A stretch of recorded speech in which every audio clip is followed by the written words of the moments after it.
दोस्तों कुछ देर पहले की ये न्यूज है कि ये जो पिक्चर आप लोगों के सामने है इसमें ये दिखाया गया है कि वेस्ट बंगाल की तीसरी बार चीफ मिनिस्टर बन गई है ममता बनर्जी जी। तो ये कैसे पॉसिबल हो पाया जब वो ऑलरेडी अपनी जो सीट थी उससे हार गई थी। तो हारने के बाद भी वो चीफ मिनिस्टर कैसे बन गई, तीसरी बार उनके द्वारा ओथ कैसे ले ली गई, क्या इसके पीछे हमारे संविधान में कुछ बातें हैं, क्या सुप्रीम कोर्ट ने इसके बारे में कुछ बोला है, और यहां पर अगर ये चीफ मिनिस्टर बन चुकी हैं तो ये कब तक चीफ मिनिस्टर रह सकती हैं, वो टाइम लिमिट अगर खत्म हो जाती है तो क्या यहां पे प्रेसिडेंट रूल लगेगा या इसके बाद भी कोई और ऑप्शन है, क्या इससे पहले कोई और राज्य ऐसा हुआ है जहां पर कोई ऐसा पैटर्न फॉलो किया गया है कि वो पर्सन हार चुका है और उसके बाद में वो फिर चीफ मिनिस्टर बन चुका है। तो बहुत सारे ऐसे क्वेश्चन हैं, बहुत सारे ऐसे डाउट हैं आप लोगों के माइंड में जो इस वीडियो के अंदर आप लोगों के खत्म होने वाले हैं। और ये बड़ा ही प्यारा सा टॉपिक है आप लोगों का पॉलिटी के अंदर इसके बारे में जिक्र किया गया है और ये आप लोग डिटेल में पॉलिटी में भी जाकर पढ़ सकते हैं। मैंने पॉलिटी की पूरी सीरीज बना रखी है जिसमें 180 के करीब लेक्चर हैं, सारी चीजें डिस्कस की हैं। पर लेकिन यहां पर जो हम लोग डिस्कस करेंगे वो पर्टिकुलर ये टॉपिक डिस्कस करेंगे, ठीक है। तो इसके मुद्दे में जाएंगे, पहले बैकग्राउंड समझेंगे और फिर जानेंगे क्या क्या कंडीशन अभी देखने को मिली। बात जो की जा रही है ये की जा रही है वेस्ट बंगाल की। वेस्ट बंगाल हमारी कंट्री में एक ऐसा राज्य है जो ईस्ट में है। हाँ बिल्कुल सही सुना, ये भी कई बार कंफ्यूजन रहता है बच्चों के माइंड में कि सर इसको वेस्ट बंगाल क्यों बोलते हैं जब ये हमारी कंट्री के ईस्ट में पड़ता है। वेस्ट बंगाल तो पड़ता कम से कम इधर नाम आना चाहिए था इसका। तो उसका बेसिक रीजन ये है, बेसिक आंसर ये है कि जो वेस्ट बंगाल था ये निकाल कर बनाया गया था आज के में जिसको आप लोग बांग्लादेश बोलते हैं, ठीक है। तो उस टाइम पर यहां पर ये पूरा बंगला हुआ करता था। तो जब इसको निकाला गया तो ईस्ट वाला पोर्शन इधर आ गया और वेस्ट वाला पोर्शन इधर आया गया। इसलिए यहां पर जब हमारी कंट्री डिवाइड हुई इसको बोलते थे वेस्ट पाकिस्तान और इसको बोलते थे ईस्ट पाकिस्तान जो कि आज के में बांग्लादेश है। तो ये यहां पर इस पर्टिकुलर एरिया में अगर आप लोग देखोगे तो ये ईस्ट साइड में हो गया और ये वेस्ट साइड में हो गया। तो इसी के नाम पर इसका नाम वेस्ट बंगाल रख दिया। पर लेकिन पड़ता कहां पर है, हमारी कंट्री के ईस्ट में पड़ता है। ये पर्टिकुलर एरिया हो गया, ठीक है। तो यहां से जो ममता बनर्जी जी है वो यहां पर इलेक्शन लड़ रही थी, पर लेकिन यहां पर इलेक्शन में तो ये हार गई और जीत कौन गया, जीत गए यहां पर बीजेपी के कैंडिडेट। तो जो बीजेपी के कैंडिडेट यहां पर जीते हैं शुभेंदु अधिकारी जी, ये यहां पर लगभग 1700 के करीब आई थिंक वोट से जीते हैं। तो यहां पर उसके बाद भी, हारने के बाद भी ये चीफ मिनिस्टर कैसे बन रही है तो इसके बारे में हम लोग यहां पर डिटेल में समझेंगे। पर लेकिन उससे पहले आप लोग ये समझिए कि आंकड़ा कैसा रहा वेस्ट बंगाल के इलेक्शन में, ताकि आप लोगों के माइंड में और ज्यादा क्लैरिटी आ सके, आप लोग समझ सकें कि अगर कहीं पर आप लोगों को पावर में आना है तो कितनी वोट होनी चाहिए और इनके पास में कितनी वोटें हैं। अगर किसी पर्टिकुलर पॉलिटिकल पार्टी को अगर पावर में आना है तो 50% प्लस 1 वोट उसको चाहिए वहां पर गवर्नमेंट बनाने के लिए। अगर आप लोग बात करें वेस्ट बंगाल के बारे में तो वेस्ट बंगाल में टोटल मिलाकर 292 सीट पर इलेक्शन हुए और इनके लिए यहां पर 292 सीट पर इलेक्शन हुए। तो उसके लिए इनको यहां पर ये 146 सीट की जरूरत है, ठीक है, अगर इनको यहां पर गवर्नमेंट बनानी है। पर लेकिन इनके पास में कितनी सीट है, इनके पास में यहां पर 213 है। तो यानी कि जितना पावर में आने के लिए सीट चाहिए उससे कहीं ज्यादा सीट इनके पास में है। तो ये आसानी से अपनी गवर्नमेंट बना सकते हैं। तो ये तो आप लोगों को इलेक्शन से पता चल गया कि इलेक्शन में जीतकर कौन आया और किसके हाथ में पावर है। पर लेकिन जिसकी अध्यक्षता में इलेक्शन लड़े जा रहे थे अगर वही पर्सन हार जाए तो फिर क्या उसको चीफ मिनिस्टर बनाया जा सकता है। अब इस वाले मुद्दे पर हम लोग बात करते हैं। ये वाले मुद्दे के बारे में आप लोगों को समझने के लिए थोड़ा सा संविधान के अंदर चलना पड़ेगा। तो तृणमूल कांग्रेस जो कि ममता बनर्जी जी की पार्टी है वो तो शानदार विक्ट्री के साथ में निकलकर सामने आई है, पर लेकिन ममता बनर्जी जी जो है वो नंदीग्राम से हार गई है। तो इस मुद्दे को अब कैसे टैकल किया जाए ये बेसिक प्रॉब्लम यहां पर है, इसको समझ लेते हैं। देखिए अगर बात की जाए यहां पर कोई चीफ मिनिस्टर जो है वो कोई पर्टिकुलर पर्सन जो है क्या वो चीफ मिनिस्टर की पोस्ट ले सकता है हारने के बाद भी। तो इससे रिलेटेड यहां पर जो बातें लिखी गई हैं वो लिखी गई हैं आर्टिकल 164 अपने संविधान के अंदर। जब आर्टिकल 164 के अंदर आप लोग जाएंगे तो इसके बारे में क्लियरली यहां पर ये मेंशन किया गया है और इसके बाद में फिर यहां पर कोर्ट में केस भी है जिसके बारे में बात की जाती है। तो कुछ पॉइंट मैं आप लोगों को यहां पर बताना चाहूंगा, समझने की कोशिश कीजिए। कुछ चीजें ऐसी हैं जो फिर भी कंफ्यूजन होगा, पर लेकिन अगर ध्यान से आप लोग सुनेंगे तो एक अच्छा कॉन्सेप्ट आप लोगों के माइंड में डेवलप हो जाएगा।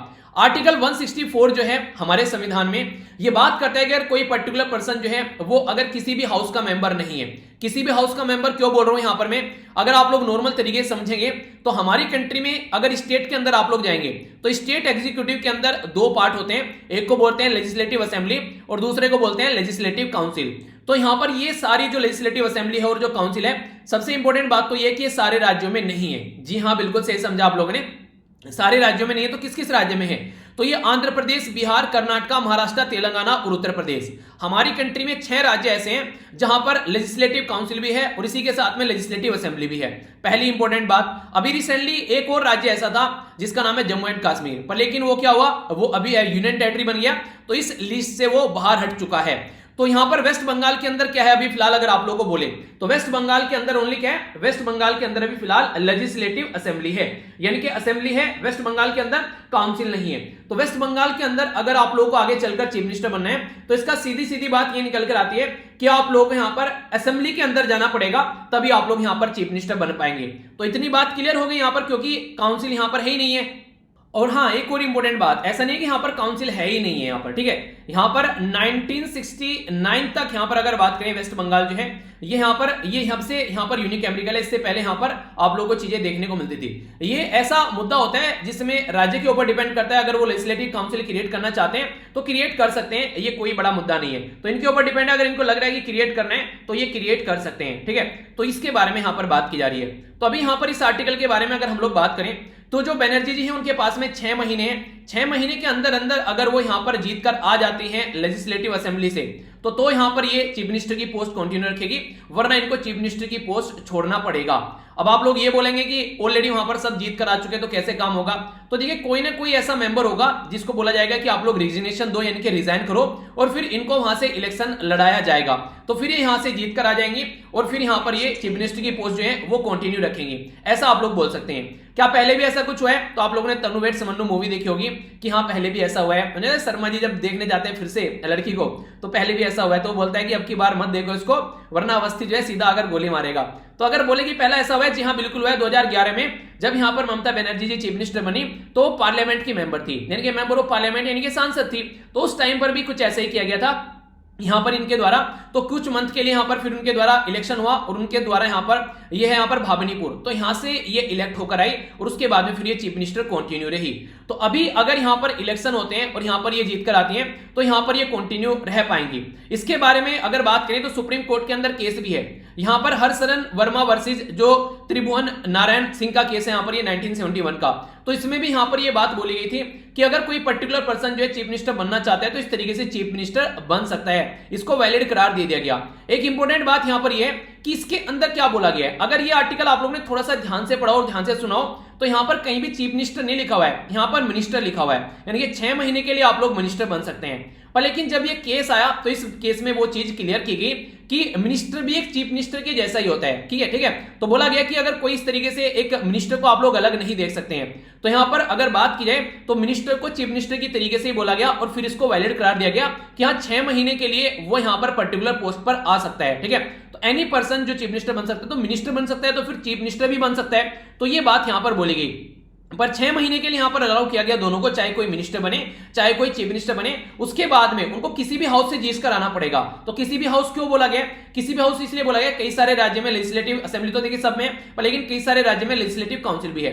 तो लेजिस्लेटिव काउंसिल में एक आसान तरीका होता है कि आप लोग बेसिकली यहां पर आप लोग नॉर्मल तरीके से भी यहां पर आप लोग को पता है ना कि जैसे राज्यसभा में कई सारे जो लोग हैं उनको अपॉइंट किया जाता है, तो इस तरीके से यहां पर भी कुछ ना कुछ ऐसा सिस्टम होता है रिजर्वेशन का जिसमें आप लोग आसानी से यहां पर पहुंच जाते हैं। तो यहां पर लेकिन यहां पर लेजिस्लेटिव काउंसिल नहीं है, तो इनको सीधा सीधा मुद्दा है कि अब इनको जीतकर ही आना पड़ेगा। अगर यहां पर ये जीतकर नहीं आती है तो फिर प्रॉब्लम देखने को मिलेगी। आप लोग बोलेंगे क्या ऐसा पहले भी किसी ने और ने भी किया है? तो ये बहुत बार हो चुका है, पहले भी कई बार। अगर आप लोग बात करें तो अभी रिसेंटली अभी जो उत्तर प्रदेश के जो चीफ मिनिस्टर हैं उनके द्वारा भी सेम फंडा अप्लाई किया गया था 2017 में, ठीक है।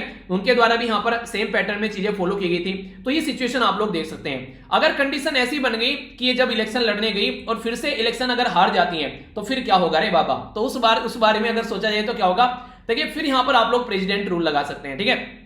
अगर यहां पर इनकी पॉलिटिकल पार्टी की साइड से ये इंपॉर्टेंट चीज ये है कि आप लोग अगर हार जाते हैं दूसरी बार भी अगर इस तरीके से, तो आप लोग फिर यहां पर चीफ मिनिस्टर की पोस्ट पे नहीं आएंगे, तो कोई और निकल के आए सामने, ठीक है, कि किसी और को आप लोग लीडर चुन लो, या फिर अगर ऐसा कुछ नहीं हो पा रहा है तो आप लोग प्रेसिडेंट रूल लगा दो। पर लेकिन इतनी ज्यादा मेजोरिटी में जीत कर आए हैं तो आसानी से यहां पर क्या किया जा सकता है, किसी और कैंडिडेट को आगे लेकर आया जा सकता है। तो इस तरीके की सिचुएशन यहां पर देखने को मिलेगी। तो जो प्रेसिडेंट रूल है ये हमारे संविधान में अगर आप लोग जाकर इसको देखेंगे तो आर्टिकल ये 356 है, क्योंकि आर्टिकल 355 सेंटर को पावर देता है कि कि आप लोग ये देखो कि स्टेट जो है वो ढंग से काम कर रहे हैं संविधान के हिसाब से या नहीं, और अगर नहीं करें तो आर्टिकल 356 बोलता है कि प्रेसिडेंट रूल लगा दो। इसके ऊपर भी पॉलिटी में मैंने डिटेल में आर्टिकल बना रखे हैं। देखिए पॉलिटी में अगर कहीं भी आप लोग कंफ्यूजन होता है ना, तो उसके सामने आप लोग लिखिए वो पर्टिकुलर टॉपिक का नाम और आगे लिख दीजिए भाई वीर, वो टॉपिक खुलकर आ जाएगा, उसको देख सकते हैं। 180 से भी ज्यादा लेक्चर मैंने पॉलिटी के बना रखे हैं जो कि आप लोगों के सारे डाउट जो है वो क्लियर करेंगे।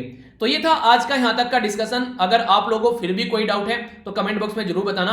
बाकी ये वीडियो कैसी लगी तो आप लोग यहां पर इसको एक तरीके से रेट कर सकते हैं कि 10 में से आप लोग कितना नंबर देना चाहेंगे इसको। तो जितना भी नंबर देना चाहे, बाकी आप लोग ये बता सकते हैं कि वो नंबर क्यों कटा है। एक तरीके से फीडबैक है कि अगर इसको इंप्रूव कराना है तो आप लोग क्या सजेशन करोगे। और यहां से जाकर पीडीएफ डाउनलोड कर लेना, ये टेलीग्राम है स्टडी लवर वीर के नाम से, सारे लिंक वीडियो के नीचे मिल जाएंगे। तो आसपास सफाई रखिए, पानी और पेड़ पौधों को सेव कीजिए। तो मिलता हूं नेक्स्ट लेक्चर में। बड़ों को नमस्ते, छोटों को प्यार, छोटी सी लाइफ एंजॉय करा। तब तक के लिए जय हिंद।